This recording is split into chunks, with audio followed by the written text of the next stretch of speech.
Want quick access to your favorite websites like Facebook, YouTube, or X.com without opening Safari every time? With macOS Safari's Add to Dock feature, you can turn any website into a standalone web app right on your Mac's dock. Here's how to do it. First, open Safari and navigate to the website you want, like Facebook, YouTube, or X.com.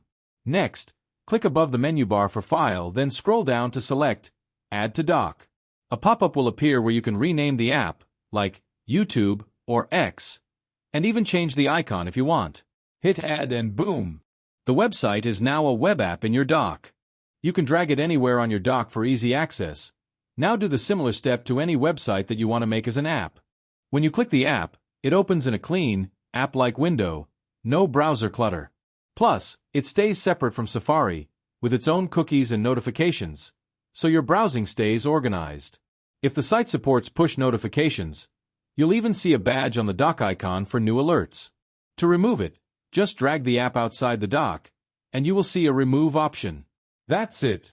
This trick works great for any site you visit often, making your Mac feel even more powerful. Try it out and let us know your favorite web apps in the comments. Thanks for watching.